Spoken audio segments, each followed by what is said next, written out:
서연 예수의 심장에 민감한 교회가 되다 마가복음 말씀을 가지고 우리 같이 좀 나누려고 합니다. 자, 따라할까요? 오직 예수, 오직 믿음. 네, 이 두 가지 우리가 가지고 있는 비전 안에서 함께 볼 수 있는 두 가지의 단어인데요.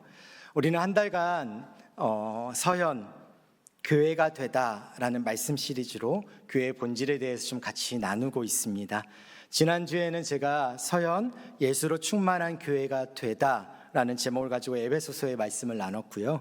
오늘은 서연 예수의 심정에 민감한 교회가 되다, 이 제목을 가지고 마가복음의 말씀을 잠시 좀 나누려고 합니다. 오늘 소망하기는 주님, 우리 하늘의 문을 열어주셔서 우리 모두에게 압도하는 은혜를 허락하여 주시고 영광스러운 생명의 복음이 증거가 되어질 때 복음으로 가슴 뛰는 성도가 되게 하시고 복음으로 가슴 벅찬 서연 교회가 되게 하여 주시옵소서. 이 기도가 우리 서연의 가족들의 기도가 될 수 있기를 간절히 소망합니다. 자, 이것이 복음의 절대적 진리가 흔들리고 있는 이 세상 속에서 하나님께서 우리에게 갖고 있는 예수 그리스도의 그 심정인 것을 여러분들 꼭 믿으셨으면 좋겠습니다. 사랑하는 서연가족 여러분, 영적으로 건강한 교회는 교회의 머리이신 우리 주님의 심정이 무엇인지, 그리고 그분의 뜻이 어디에 있는지에 민감한 교회여야 합니다. 이것은 영적으로 그렇게 건강해야 되는 개인과 또한 가정도 마찬가지입니다. 자, 그런 차원에서 오늘 말씀을 통해 서연 가족들에게 전하고자 하시는 우리 예수님의 심정이 무엇인지를 나누기를 원하는데요. 말씀으로 좀 더 구체적으로 들어가서 예수님은 이제 갈릴리 바닷가에 그 배 위에서 제자들과 무리들에게 하나님 나라에 대한 말씀을 하루 종일 가르치셨어요. 그러다 이제 해가 이제 저물 때가 되니까 그렇게 선상에서 설교하시던 예수님이 다 그 작업들을 마친 후에 갑자기 제자들에게 갈릴리 바다 건너편으로 건너가자라고 말씀을 하시는 거예요. 그래서 제자들은 이제 그 말씀에 순종해서 바다 건너편으로 출발을 하게 되어지는데, 우리 예수님은 그 상황 속에 하루 종일 사역 때문에 많이 지치셔서 피곤하셨는지 배의 뒷부분 그 고물에서 금방 잠이 드시게 됩니다. 여러분, 예수님도 우리와 같이 육신의 몸으로 있기 때문에 육신이 피곤하고 또한 배고픔도 느끼실 수가 있습니다. 아마 여러분들 중에 이제 교대 근무하시고 또 주일이라고 또 주일 성수를 위해서 교회 오신 분들, 하루 종일 또 지치시고 새벽까지 일하셨던 부분들의 몸에 피곤하기 때문에 아마 그 졸린 찾기가 참 어려울 것 같다라는 생각을 합니다. 예수님도 그러셨습니다. 하루 종일 열심히 사역하셨으니 얼마나 힘드셨겠어요. 예수님은 피곤하셔서 고이 주무셨고 해는 저물어 가더니 어느덧 갈릴리 바다가 어두워졌습니다. 자, 그런데 그 껌껌한 그 바다 가운데 그렇게 건너가고 있던 제자들과 또한 예수님이 탄 배가 큰 광풍을 만나게 됩니다. 광풍으로 배가 위태하기 시작하더니 그 안으로 물결이 계속해서 배에 부딪혀 들어오기 시작하고 그 결국에는 배가 침몰하기 직전인 상황이 되어졌습니다. 그래서 결국 위협적인 그런 광풍 앞에 속수무책이던 제자들은 예수님을 흔들어 깨울 수밖에 없었죠. 그런데 생각해 보면 그 주님이 친히 건너가자고 말씀을 하셨고 그래서 함께 계시기도 하니까 그래도 좀 바다가 고요한 상태여야 되진 않을까라는 생각을 좀 해봅니다. 물론 아침이나 저녁에 바다와 이 육지의 기온차로 인해서 그 지형 자체가 거친 파도가 좀 종종 일어나는 지리적 상황을 모르지 않았던 제자들이긴 해요. 하지만 그래도 주님이 계시는데 괜찮을 거라는 생각을 하게 됐겠죠. 그러나 오늘 본문은요, 우리에게 정반대의 상황을 지금 보여주고 있습니다. 도리어 그 광풍은 어떻게 보면 배 위에서 삶의 잔뼈가 굵었던 그런 어부들인 제자들마저도 목숨에 두려움에 쌓일 만큼 위협적이었다라는 거예요. 광풍이 불어닥친 상황에서 제자들이 탄 배가 그리 크지 않는 작은 배였기 때문에 그 배의 몸을 의지하기는 또 어려웠었던 상태였습니다. 죽음에 직면한 바람 앞에 등불과 같은 풍전등화 같은 상황이었던 것이죠. 서영가족 여러분, 전능하신 하나님이 함께 하시면 우리 모든 상황이 반드시 평안할 거라는 착각을 할 때가 우리는 종종 있습니다. 그런데 성경은요, 영혼에 대한 평안을 얘기하는 것은 많아도 상황이나 환경이 평안하다는 표현을 사용하지는 않습니다. 시편의 수많은 고백들을 보더라도 원수 앞에서와 환난 속에서 내 영혼을 안위하시고 평안케 하시는 하나님을 강구하고 있습니다. 여러분, 영혼이 평안해야 그 상황을 지나갈 수 있습니다. 영혼이 평온해야 육신이 살아날 수 있습니다. 영혼에 생명력이 있어야 가정이 활기가 넘치는 겁니다. 어떤 상황 속에서도, 그리고 모든 환경 속에서도 영혼의 평안을 하나님 앞에 구하며 살아내는 우리 서연의 가족들 되기를 간절히 소망합니다. 본문을 통해 제가 이런 질문을 좀 던질 수 있었던 것 같아요. 첫 번째는 뭐냐면, 왜 예수님께서 친히 건너가자고 명하신 그 바다에 광풍이 죽음을 향해 몰아친 것일까? 그리고 두 번째, 제자들의 입장에서는 건너편으로 건너가자는 주님의 명령에 순종한 것뿐인데 왜 여기서 죽음의 두려움을 맞닥뜨리게 된 것일까라는 겁니다. 자, 단언하건대 분명히 이 질문 안에서 얻을 수 있는 답은, 그리고 그 답을 통해서는 분명히 그 안에는 예수님의 분명한 뜻이 있습니다. 그리고 분명한 예수님의 심정이 있다라는 것입니다. 그래서 지금부터 불어닥친 그 광풍 속에서 예수님의 제자들, 그리고 지금의 우리 서연의 가족들에게 깨닫게 하시고자 하시는 그 예수님의 심정이 무엇인지를 우리가 좀 찾아보려고 하는데요. 자, 첫 번째, 예수님께 전적 위탁하는 서연이길 바라는 예수님의 심정이 있다라는 것입니다.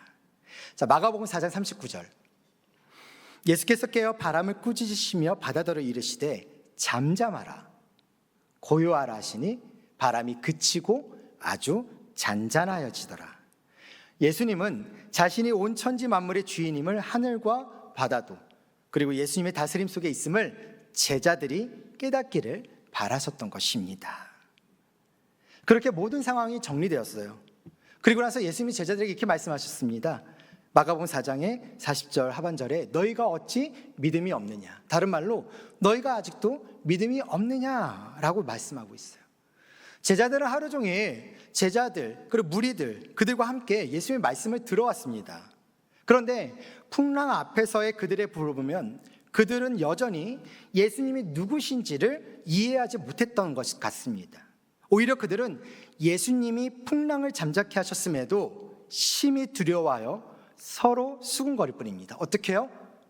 그가 누구에게 바람과 바다도 순종하는가?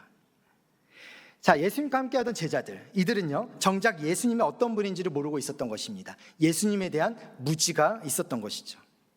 여러분, 우리는 어떻습니까? 제자들은 몰랐을 수 있습니다. 하지만 우리는 예수님이 누구신지를 이제는 좀 알아야 되지 않을까요? 왜냐하면 예수님은 우리를 구원하시기 위해 이 땅에 오신 하나님, 여러분 그거 믿으십니까? 우리가 그것을 믿는다라는 것, 이것은 지금 제자들의 시점의 상황과는 우리의 지금의 상황과는 어때요? 명백하게 차이가 나는 것입니다. 그들은 아직은 지금 예수님의 십자가의 죽음과 부활을 경험하지 않은 상태이죠. 하지만 이미 우리는 그것을 내 마음속에 구원으로 믿고, 그리고 그 믿음으로 우리는 지금 신앙생활을 하고 있는 상태입니다. 그러면 엄연히 지금 제자들의 상황과 우리의 상황을 비교했을 때 지금 전혀 다른 상황일 수 있는 것이겠죠. 그만큼의 어떤 차이가 있어야 하는 것입니다. 구원자이신 예수님을 내가 믿는다면 예수님이 만물을 다스리는 만물의 주인이심도 믿는 겁니다. 만물의 주인이 예수님이라면 예수님은 우리의 인생의 주인이시고 우리 서연교회의 이 나라와 이 민족의 주인이심을 믿는 겁니다. 저는 우리들이 제자들과 같지 않았으면 좋겠습니다. 최소한 오늘 말씀을 통해서 그래, 나는 이제 제자들보다는 좀 더 나아졌으면 좋겠다라는 그런 생각을 가지셨으면 좋겠어요. 내 인생의 주인이시고 서영교회 주인이 예수님이라는 그 사실 앞에 추워도 흔들리지 않는 믿음을 가지시기를 주의 이름으로 축원합니다. 우리가 정말 예수님이 우리 개인의 또한 교회와 민족의 주인이심을 확고히 믿는다면 주님께 모든 것을 맡길 수 있어야 합니다. 왜요? 믿음은 맡기는 것이기 때문입니다. 믿음은 주님께 전적 위탁하는 것이기 때문입니다. 오늘 예수님은 당신께 전적 위탁하지 않는 그 제자들과 함께 너희가 어찌 믿음이 없느냐라고 말씀하고 계십니다. 사우나 좋아하세요? 네. 제 사우나를 예전에 목욕탕을 되게 좋아했었습니다. 한창 쌀 때, 어릴 때. 그러다가 반신욕을 되게 좋아했는데 요새는 못하고 있는 상황이긴 하지만 사우나가 너무 비싸요. 여하튼 중요한 거는 지금 그 얘기를 하고 싶은 게 아니라 여러분들 그런 어떤 사우나 목욕탕 갔던 경험들이 있으실까요? 그 계산대 앞에 이렇게 붙어 있는 그 주인장 그 뒤에 붙어 있는 혹시 기억나는 거 있으세요? 한번 띄워주시겠어요? 기준품 보관 안내. 맡기지 않는 물건은 책임지지 않습니다. 기억나세요? 네. 저는 이 말이 너무나 은혜롭다고 생각이 들어요.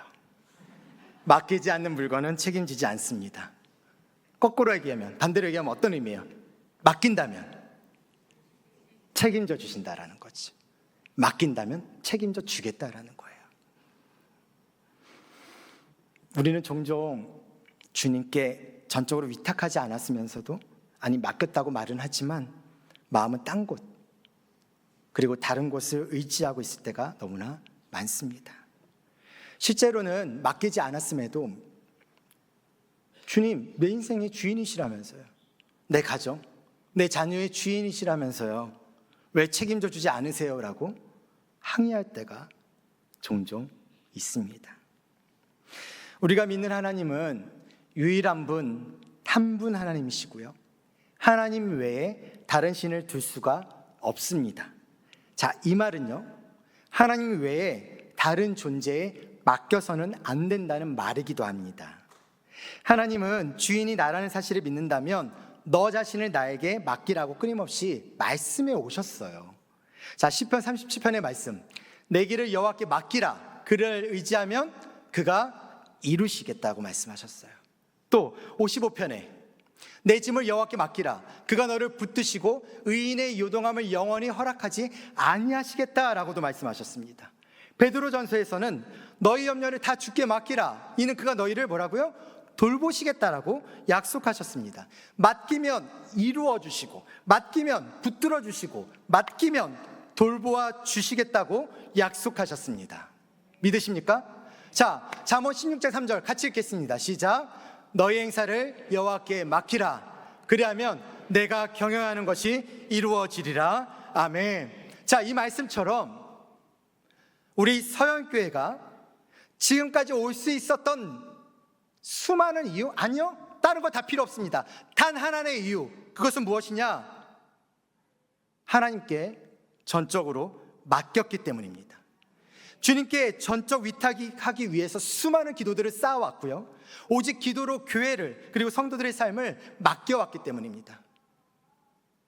당회가 교회 지도자들이 성도들을 바라보며 기억하며 그들을 위해서 기도하고, 성도들이 함께 그 안에서 기도하며 서로가 기도해가며 한 영혼 한 영혼에 대한 삶을 바라보며 계속해서 끊임없이 기도해왔던 수많은 질고들과 수많은 역경들과 수많은 상황 속에서 끊임없이 이 문제와 이 상황과 이 병과 이것들을 치유하고 회복시켜달라고 하셨던 그 기도를 수없이 우리 앞에 나아가면서 어느 순간에 아이였던 아이가 대입에 그것을 위해서 기도하게 되어지고, 취업을 위해서 기도하게 되어지고, 결혼과 또 이후의 삶에 대해서 기도하게 되어지고, 아이를 낳기 위해서 또다시 고통스러워하는 그 속에서의 그것을 기도하게 왔던 수많은 시간의 36년의 시간 동안 서영교회는 하나님께 전적으로 맡겼기 때문에 지금까지 올 수 있었던 것입니다. 우리는 예수님께 전적 위탁하기 위해 기도하는 겁니다. 이것이 우리 서영교회의 우선순위여야 합니다. 기도는 가장 먼저 해야 할 서연의 방식입니다. 서연의 방식은 절대로 기도가 최후의 방법이거나 최후의 보루여서는 결코 안 됩니다. 우리 서연교회의 생존 방식은, 우리 서연의 생존 방식은 가장 먼저 열정적으로 기도하고 치열하게 고민하고 신실하게 헌신하는 것입니다. 우리의 모든 염려와 근심을, 사업과 재정, 삶의 방향과 발걸음들, 육체의 질병과 정신적인 고통 다 주님께 맡기면 주님이 이루어 주시고, 주님이 붙들어 주시고, 주님이 돌보아 주심을 반드시 경험하실 것입니다. 주님은 세밀하게 일하시는 분이십니다. 사랑하는 서연가족 여러분, 예수님은 우리 서연 가족들의 인생과 또한 서연교회와 함께 항해일지를 가지신 그런 가장 정확하고 가장 확실한 분이심을 믿으시기 바랍니다. 그럼 이렇게 고백하기 원하는데요. 주님, 사람이 자기의 길을 계획할지라도 그 걸음을 인도하시는 분은 주님이라고 말씀하셨습니다. 그 말씀을 전적으로 믿고 다 맡기겠습니다. 정말로 납작 엎드려 기도하며 나아가오니 베풀 만한 자비와 은혜를 베풀어 주시옵소서. 이 고백이 우리 서연 가족들의 모두의 고백과 서연교회 앞으로의 모든 가야 할 길의 고백이 되기를 소망합니다. 만물의 주인이요 서연교회의 주인이신 예수님께서 그 예수님께 모든 것을 맡기고 납작 엎드려 겸손히 기도함으로 하나님의 일하심을 반드시 경험할 수 있는 은혜의 주인공들, 한 사람도 소외됨이 없는 여러분들 모두가 될 수 있기를 주의 이름으로 축원합니다. 자, 정리하면요, 예수님께 전적 위탁하는 서연이길 바라는 예수님의 심정에 민감한 서연교회가 되어 예수님처럼 성도를 온전하게 하는 교회로 성장하기를 소망합니다.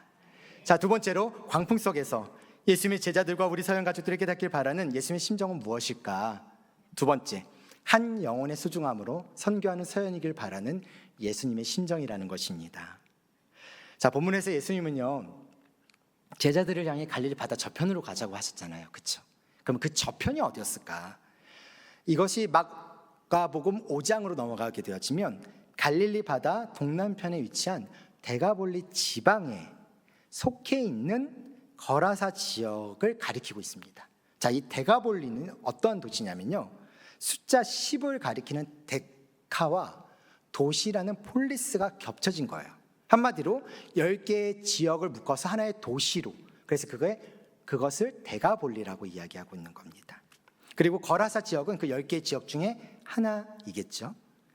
자, 광풍이 일어났었던 상황을 우리가 짚어본다면 이런 생각을 해볼 수 있어요. 왜 예수님은 꼭 그 시간에 왜 그곳으로 가야 했을까라는 질문을 던질 수 있을 것 같아요. 차라리 광풍이 일어날 거라고 예상되는 그 저녁 시간을 좀 지나서 한밤중이거나 아니면 한낮에 좀 넘어가도 될 부분인데 왜 굳이 그 시간에 그 상황 속에서 죽을 만큼 힘든 그 광풍을 지나가 꼭 거기를 갔어야 될까라는 질문인 거예요. 그런데 오늘 본문을 보면요, 마가복음 5장의 그 다음의 스토리를 쭉 보다 보면 이유가 나와요. 설명드릴게요. 예수님은 거라사 지역으로 가는 항해의 과정 속에서 첫 번째, 아까도 얘기했던 것처럼 예수님께 전적 위탁하기를 바라는 목적이 분명하게 있었어요. 제자들을 향해서는. 자, 동시에 그 거라사 지역에 있는 한 영혼에게 생명의 복음을 전하려는 선교의 목적이 있었던 것입니다. 마가복음 5장 1절에서 2절의 말씀을 보면 예수께서 바다 건너편 거라사인의 지방에 이르러 배에서 나오심에 곧 더러운 귀신 들린 사람이 무덤 사이에서 나와 예수를 만났다라고 돼 있어요. 예수님은 지금 갈릴리 바다를 건너서 누구를 만난 거예요? 거라사 사람을 만났는데 그 사람이 어떤 사람이에요? 더러운 귀신 들린 사람이에요. 밤낮 무덤에서 산에서 소리 지르면서 돌아다니고 돌로 자기 몸을 자해하고 쇠사슬로 묶어놔도 그것을 통제할 수 없는 통제 불능자였었던 사람입니다.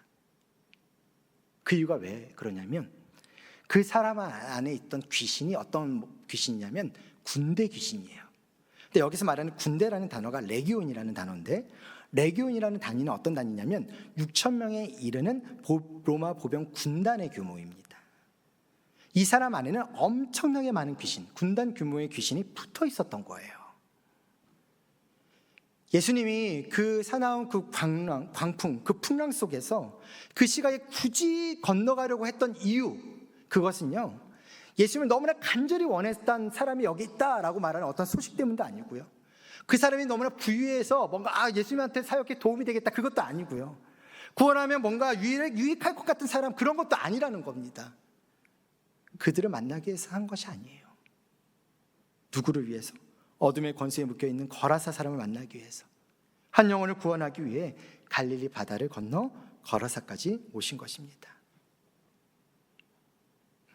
그렇게 예수님이 더러운 귀신의 세력을 다 쫓아내자 귀신 들렸던 자가 어떻게 되냐면요, 마가복음 5장 15절, 예수께 이르러 그 귀신 들렸던 자, 곧 군대 귀신 집혔던 자가 옷을 입고 정신이 온전하여 앉은 것을 보고 두려워하더라. 뭐예요? 귀신 들렸던 자가 정신이 온전해졌습니다. 누구 때문에요? 예수님 때문에요. 맞아요. 말씀이 맞아요. 복음이 들어가면 정신이 온전해집니다. 복음이 들어가면 더러운 것이 깨끗해집니다. 복음이 들어가면 묶여있던 인생이 자유해지고요, 그렇게 예수님을 만나면 복음을 알게 되고, 그 복음에는 사망 권세를 이기는 하나님의 능력이 있다는 것을 깨닫게 될 것입니다. 그리고 또 하나, 복음이 들어가면 복음을 받은 그 자신도 복음을 전하는 자로 바뀌게 돼요. 마가복음 5장 20절 볼까요? 그가 예수께서 자기에게 어떻게 큰 일 행하셨는지를 데가볼리에 전파하니 모든 사람이 놀랍게 여기더라. 한 영혼을 소중히 여기시는 예수님을 통해 완전히 치유되고 회복된 그가 데가볼리 지역의 복음을 전하는 통로로 쓰임받게 되었다는 것입니다. 예수를 알고 예수를 믿고 예수를 전하며 사는 삶이 가장 귀한 삶이라는 것을 그는 깨닫게 된 것이겠죠. 사랑가족 여러분, 은혜가 풍성한 교회, 그 안에서 은혜를 풍성하게 누리시기를 원하고 계시죠. 은혜가 풍성한 교회의 척도가 무엇인지 아십니까? 그것은 한 영혼의 소중함을 알고 선교하는 교회입니다. 한 영혼이 복음으로 변하면 수많은 영적인 변화와 기적의 역사들이 도미노 현상처럼 계속 일어나게 되어져 있습니다. 하나님의 불가항력적인 그 은혜로 인해서 구원받은 그 사람은요, 반드시 은혜를 흐르게 하는 도구로 쓰여지게 될 것입니다. 오늘 한 영혼을 소중히 여기신 예수님의 사랑이 한 사람을 변화시켰고요, 그래서 거라사 지역뿐만 아니라 데가볼리 도시 전역에 하나님의 영광이 선포되었다라는 것, 우리가 말씀을 통해서 분명히 확인할 수 있는 것입니다.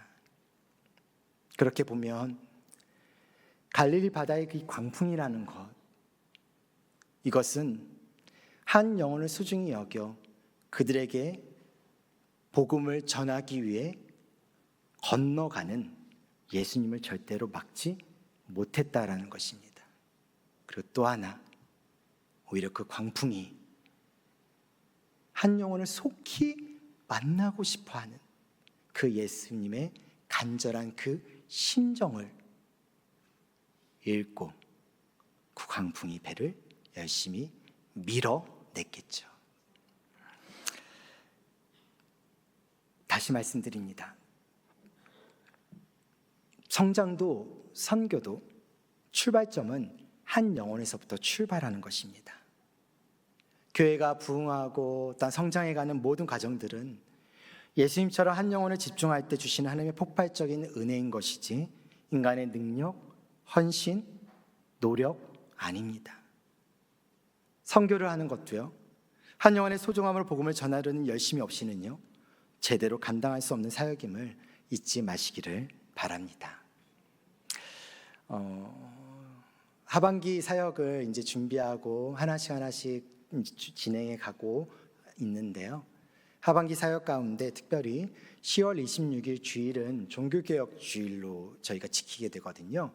이 종교개혁 주일날 저는 한 영혼의 소중함을 또한 돌아보고 교회 사명이 계속해서 이 안에 있음을 고백하는 그 마음으로 저는 이날 하나님 앞에서 행복축제를 하려고 합니다. 전도 집회 한다는 이야기입니다. 이를 위해서 2주 후에 8월 31일 날 태신자 작정을 하려고 하는데요, 여러분들 최소한 기도하시면서 한 사람 이상 기도로 좀 마음을 품을 수 있는 시간이 될 수 있었으면 좋겠습니다. 행복축제의 영혼 구원을 위해서 아마 그 전주에는 또 특세도 있을 겁니다.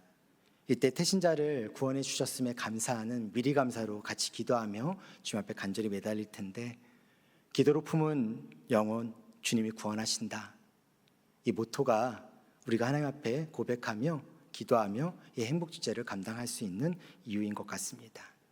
행복축제가 뭘까라는 생각을 해볼 수 있는데요, 다른 거 없습니다. 그냥 연예인이 올 것도 아니고 연예인이 부를 수 있는 상황도 아니고, 그렇지만 행복축제는 구원의 기쁨을 함께 누리는 행복한 시간이라고 생각하시면 돼요. 그리고 그 기쁨을 나 혼자가 아니라 누군가와 함께 누리는 시간이 될 수 있었으면 좋겠다. 생각해보면 이제 날짜를 정하고 나면 항상 드리는 이야기들이 있습니다. 그날 못 오시는데 괜찮아요. 못 오셔도 돼요. 제가 이것을 하고 싶은 이유는 기도하자는 거예요. 기도로 품어야 하나님이 일하셔요. 기도 안 하는데 하나님이 일하세요? 안 하세요. 기도해야 하나님이 일하십니다. 그것을, 그 비밀을, 그 놀라운 은혜의 능력을 기도로 전적으로 하나님 앞에 맡기는 것을 하나님이 원하시기 때문에 그래요. 그래서 저는 기도로 품으셨으면 좋겠고, 물론 이곳에 오서 같이 말씀을 듣고 또 주님 앞에 영접하며 나아갈 수 있는 시간도 있었으면 좋겠어요. 물론 그렇다고 해서 집이 또 멀어가지고 못 오신다고, 괜찮습니다. 그 근처에 있는 교회에 갈 수 있으면 더 좋겠죠. 중요한 건 한 영혼이 주님 앞에 돌아오는 것입니다. 그렇기 때문에 너무 멀어져서 내 자녀가, 누군가가 빨리 좀 다시 한번 속히 돌아올 수 있었으면 좋겠다 말하고 생각하는 분들, 아니면 아직 여전히 주님을 알지 못해서 그냥 자신의 삶의 광풍 가운데 열심히 살아가고 있는 그러한 모습들, 그런 영혼들이 있다면 좀 기도로 작정하는 시간이 되어졌으면 좋겠어요. 오늘 작정하면 70일입니다. D-70일이 오늘부터 시작이더라고요. 근데 70에는 딱히 의미는 없습니다. 그냥 딱 떨어지니까 그냥 70이라고 말씀드렸던 거고, 중요한 건 우리가 언제든지 오늘부터 시작해서 더듬어보고 생각해보고, 내가 그래 이 남은 시간 그때까지 한번 좀 열심히 주님 앞에 매달려보자, 좀 작정하고 제대로 다시 한번 좀 매달려보자. 지난 1년, 5년, 10년, 20년 동안 그렇게 기도했던 그 기도의 제목들을 다시 한번 하나님 앞에 작정하고 다시 한번 매달려보자. 하나님께서 일하실 줄을 믿습니다. 제가 목회를 하면서 시간이 지날수록 점점 어려워지는 것이 무엇이냐면요, 한 영혼에 민감한 거예요. 교회도 마찬가지입니다. 언제부터인가요? 내 가정. 10년, 20년? 오랫동안 신앙생활을 하다 보니까요, 요즘 신앙생활을 생활하는 게 기쁜 건지 아니면 구원받는 것이 기쁜 건지 구분 못하는 경우가 많아졌습니다. 교회가 신앙생활에 익숙해지면요, 구원의 열정을 잃어버립니다. 그러면요, 교회로서의 사명을 잃어버립니다. 죽은 거예요. 나는 즐겁고, 나는 여기서 신앙생활하며 항상 매 주일 성수를 내가 지키며, 내가 드려야 될, 하나님 앞에 드려야 될 예물들과, 내가 헌신해야 될 시간과, 내가 헌신해야 될 체력과, 내가 헌신해야 될 노력들을 다 주님 앞에 드리는 그 열심을 통한 만족과 기쁨은 넘쳐날지 모르지만 영혼은 죽어가고 있는 겁니다. 다시 말씀드립니다. 그렇기 때문에 복음을 전한다라는 이 사명은요, 오히려 나를 살리는 것이고 교회를 살리는 것이는 그런 생각을 하셨으면 좋겠습니다. 우리 주님이 나를 천하보다 소중한 영혼이라고 말씀하시고 또한 주의 자녀로 살게 하신 은혜가 있음을 내가 확신한다면 매주일 하나님 앞에 나아가는 시간에 이 시간 주의 구원의 은혜가 내 삶 가운데 충만했으면 좋겠다라는 그 결단으로 주님 앞에 목숨 걸고 나가는 그 순간순간마다 주시는 그 생명력이 여러분들의 삶을 지켜주실 줄을 믿습니다. 그래서 이렇게 기도했으면 좋겠어요. 한 영혼을 천하보다 소중히 여기는 목자의 심정이 일평생 흔들리지 않도록 주여 나를 붙잡아 주시옵소서. 희미해지지 않도록, 퇴색되지 않도록 주여 나를 인도하여 주시옵소서. 우리 모두가 그렇게 기도할 때 앞으로 우리 서연에서 훈련된 주의 신실한 우리 제자들이 한 손에 복음 들고 한 손에 사랑 들고 온 땅 구석구석으로 일터 선교사로, 전문의 선교사로, 때론 풀타임 선교사로 주님 앞에 멋있게 쓰임받게 되기를 주의 이름으로 축원합니다. 자, 정리하면요, 한 영혼의 소중함으로 선교하는 서연이길 바라는 예수님의 심정에 민감한 서연교회가 되어서 한 영혼의 소중함을 품고 선교하는 교회로 성장할 수 있기를 소망합니다. 사랑하는 서연가족 여러분, 인생의 광풍은 예고 없이 찾아오는 특징이 있습니다. 갑자기 들이닥쳐서 온갖 상처와 아픔을 입히고는 호련히 떠나가 버리죠. 어쩌면 오늘 서연가족들 우리 안에 갑자기 들이닥친 인생의 광풍들, 물질의 두려움, 사업의 두려움, 질병의 고통, 내일에 대한 염려의 강풍을 만나서 어쩌면 좌초될 위기에 처한 분들도 있으실 겁니다. 여러분, 정말 중요한 것은요, 만물의 주인이신 예수님은 모든 풍랑을 잠잠케 하시고 결국엔 제자들과 함께 바다를 건너셨다라는 사실입니다. 그리고 무엇보다 예수님도 제자들과 함께 그 폭풍우를 다 맞으셨다라는 것도 기억하시기 바랍니다. 그곳에 함께 계십니다. 당신의 삶의 주인이신 예수님은요, 당신을 홀로 그 광풍을 맞게 내버려 두실 분이 결코 아니십니다. 지금 당신이 헤쳐나가는 인생의 험한 바다에 예측할 수 없는 그 풍랑과 폭풍우가 몰아친다 할지라도 예수님이 당신과 함께 계시기에 그 바다는 은혜의 바다가 될 줄을 믿습니다. 인생에 어떠한 풍랑이 몰려온다 할지라도요, 예수님이 나와 함께 하신다는 사실을 철저히 신뢰한다면 오히려 그 풍랑으로 인해 더 빨리 그 소망의 항구에 닿을 수 있지 않을까요? 우리 믿음의 선배들이 눈물로 불렸던 그 찬송가 가사처럼 큰 물결이 일어나 나 쉬지 못하나 이 풍랑으로 인하여 더 빨리 갑니다. 말씀을 맺습니다.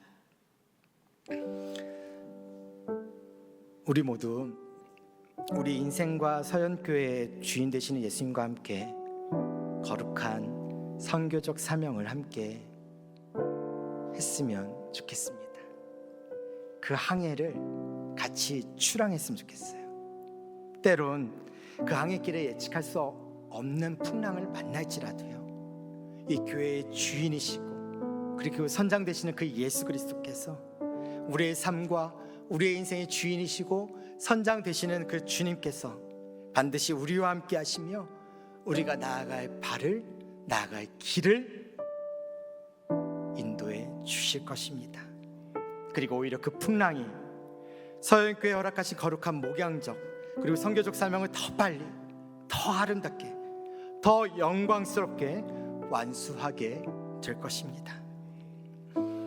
우리 서연교회와 서연가족들은요, 36년을 그래왔었던 것처럼 앞으로도 예수님처럼 성도를 온전하게 하는 목양적 교회로, 한 영혼의 소중함으로 복음을 전하는 선교적 교회로, 진정한 영적 부흥의 은혜를 누리는 서연 공동체로 저는 여러분들이 그렇게 나아갈 것을 전혀 의심하지 않습니다.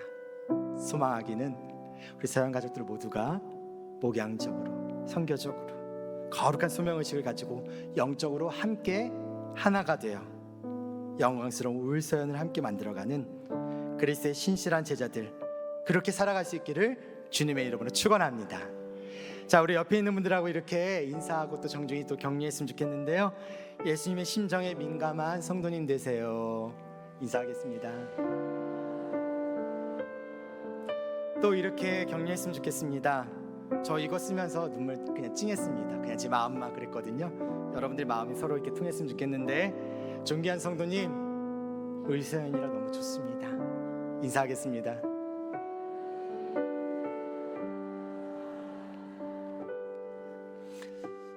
하나님께서 우리를 서연이라는 이름 안에 불러주셨습니다. 그것은 개교의 어떤 주의의 개념이 아니에요. 하나님은 하나님의 자녀로 우리를 불러주셨습니다. 그리고 함께 그 바다를 건너가자고 하십니다. 그 너머에 무엇이 있든, 하지만 그 너머에 하나님 나라가 있다라는 우리 막연한 그 생각 가지고 우리는 아마 36년을 걸어왔고 앞으로도 걸어갈 것입니다. 우리 과거의 청년이었던 나의 열심이 이제는 몸이, 마음이, 모든 것이 어려워서, 힘들어서, 벅차서 아무것도 할 수 없지만, 그래서 누군가 어떤 청년이 또다시 일어날 수 있으면 좋겠다라는 그런 생각을 가지고 우리는 살아갑니다. 아닙니다. 아직 우리의 항해는 끝나지 않았습니다. 우리의 좋은 날은 아직 끝나지가 않았습니다. 하나님이 함께 하시는 날은 아직 끝나지 않았습니다. 여전히 우리는 높은 파도 가운데 이겨내야 될 항해의 때가 있고, 출렁이는, 그냥 단순히 출렁이는 그 파도를 또 지나가야 될 항해의 때가 분명하게 있습니다. 어떤 것이든 전적으로 주님 앞에 모든 것을 맡기고 나아갈 수 있는 우리 서연이 될 수 있기를 간절히 소망하고, 그리고 그것을 통해서 모든 환경과 상황 속에 그 풍랑을 이겨낼 수 있는 분이 하나님이신 것을 믿고 나아가기를 소망하며, 그 풍랑을 통해서 오히려 그 다음을 준비시키는 하나님의 분명한 계획이 있음을 믿고 잊지 않으며 살아낼 수 있는 우리 서연의 가족들 될 수 있기를 간절히 소망합니다. 자, 우리 세 가지 기도 제목 함께 읽고 함께 기도하도록 할 텐데요. 첫 번째, 같이 읽겠습니다. 시작. 서연의 인생과 교회의 항해일지를 가지신 예수님을 신뢰하는 서연이 믿음의 항해를 통해 은혜의 바다를 경험하게 하옵소서. 아멘. 두 번째, 예수님께 전적 위탁하길 바라시는 예수님의 심정에 민감한 서연이 예수님처럼 한 영혼을 온전케 하는 교회 되게 하옵소서. 아멘. 세 번째, 한 영혼의 소중함으로 선교하길 바라시는 예수님의 심정에 민감한 서연이 복음을 통해 하나님 나라를 세우는 교회 되게 하옵소서. 아멘.